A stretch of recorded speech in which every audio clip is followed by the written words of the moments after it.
let's take a segue over to the books you have been writing.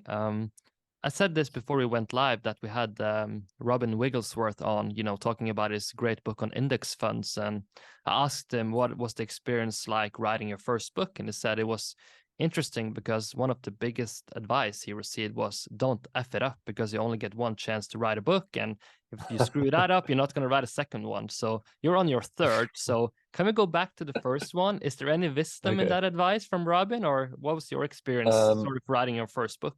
yeah, I don't know. I mean, I probably have effed it up. I mean, the first book was a guide to economics, which I wrote when I was quite young, and I actually, in my 20s.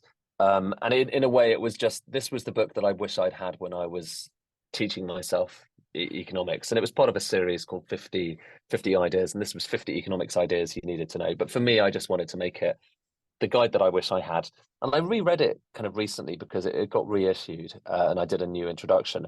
And actually, it's kind of okay. It's all right. I think it's stood up to time okay. It's obviously of its time.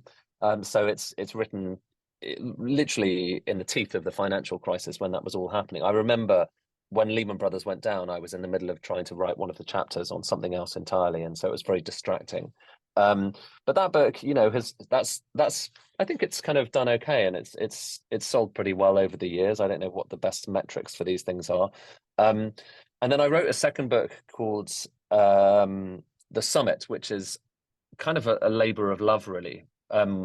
It's the story of Bretton Woods, which is the conference in 1944, where after the entire world's economic system fell apart during the 1930s, and then you had the Second World War, which crucially, a lot of people, the vast majority of people at the time, recognized was a consequence of the economic breakdown of the 1930s.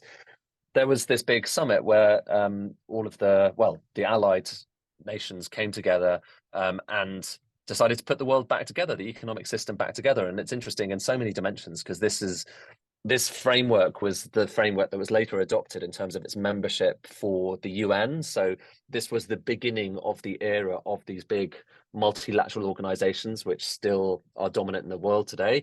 The Bretton Woods, the summit created the International Monetary Fund and the World Bank. So there's institutions that came out of it, but also the system that they set up then to kind of preside over the global economy was, it presided over this period where we had the smallest number of financial crises in history. Inflation was pretty much under control.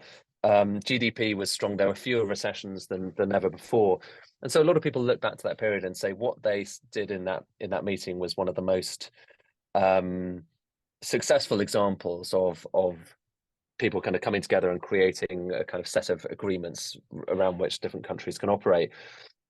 But what was interesting to me wasn't just that. I mean, at the time, no one else had written a book about it, although irritatingly, someone else wrote a book that came out literally a few months before mine about the same thing. So mine was slightly overshadowed. But what's most fascinating for me as well is that it was a real moment of human drama.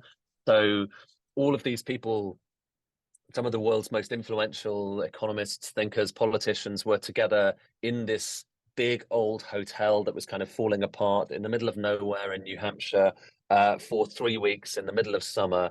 And it feels like, the plot of a murder mystery, doesn't it?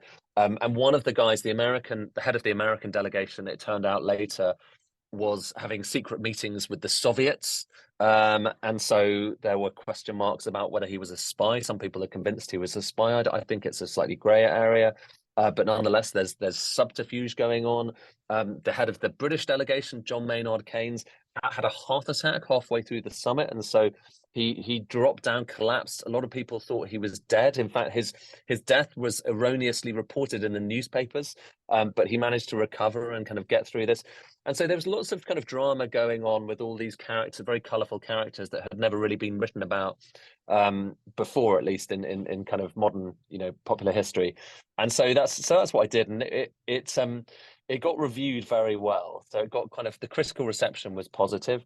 I think the sales were poor, if I'm honest.